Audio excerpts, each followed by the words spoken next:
Hey everybody, and welcome back to this Shipper Update. I'm Zach Strickland here with the full Anthony Smith for our Shipper Update. Anthony, it's Thursday. I'm gonna let you surprise me.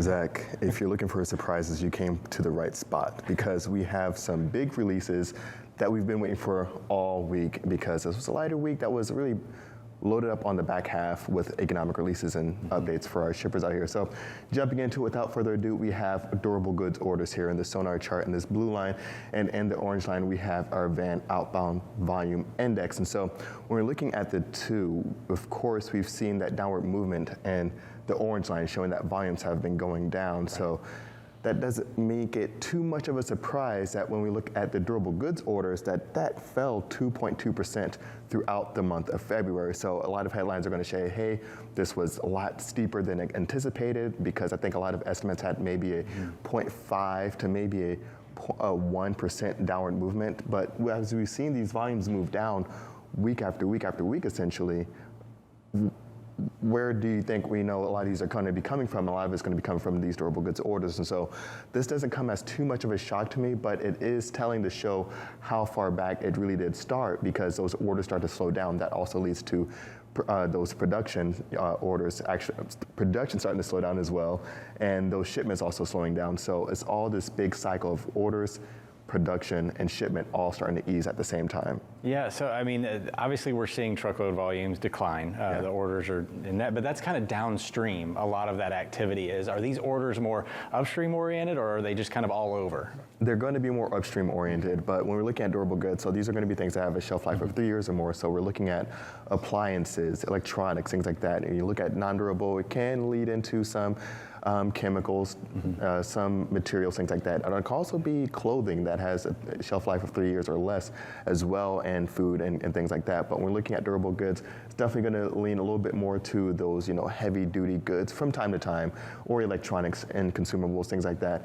But the other aspect of this, the other subcomponent that we have to look into in our next chart here, is going to be one that I think a lot more people are going to be surprised about, and that's going to be non-defense capital goods or new orders excluding aircraft. And so this is going to be one that we look at for business-to-business activity and upstream activity, especially for those manufacturers. And Zach, as you can probably remember, I've been calling for a peak from this segment for some time now. I think, well, not for some time, but I think it started in this December, where I was expecting imminent peak in the rate of growth for this one.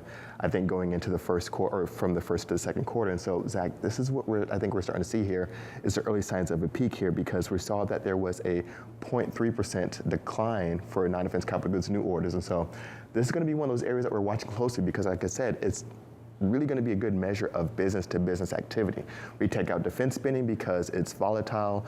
A lot of times they're going to have these big swings that can take away from the really significant trend that's going on right now.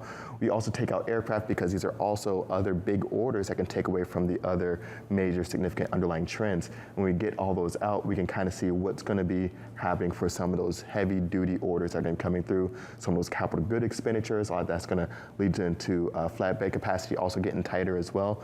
But I think when we're looking at flatbed, not only is it going to be feeding in, of course, from some of the manufacturing and upstream activity there from businesses, but also going to be feeding in from housing and construction as well.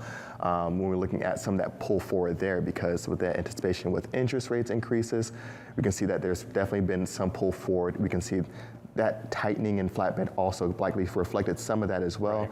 And with some of those mortgage rate increases that are more to be expected, as we saw from the HPSI, the Home Purchasing Sentiment Index that we get from Fannie Mae, a lot more consumers are anticipating mortgage rates to increase, and so that's also going to lead into some pull forward with some housing activity that could lead into a little bit of softness as we get into some of those seasonal higher, activity months as well. Yeah, so it looks like, a lot of things are kind of settling out now. We finally I think a lot of people thought maybe last year we were going to see a peak, and it looks like now we might be crossing a peak.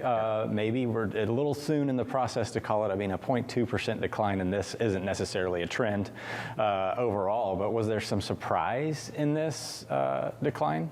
Not too much, just because we're looking at, like you said, the upstream effect of it, because When I look at what's going to be the good measure for overall industrial economic health, I look at industrial production. And then when I look at industrial production, when I want to get a leading indicator for that, I start looking at non-defense capital goods new orders, things like the PMI and all those other indicators. When I want to see what's happening real time, I look at the FOTRI. And so looking at all those together, this is telling me, hey, all right, this peak is imminent here. We can really see this ramp up in capacity for the FOTRI. It's really the first time we saw kind of a decline in the non-defense capital goods orders in a while, right? It is. Since early last year, I would say, It is, and we're definitely gonna have to watch this for the following week, or following month, I should say, to see if this happens again consecutively and if a trend starts building out here. Right on. Well, thank you for that, Anthony Smith. We'll toss it back over to Mike and Kaylee.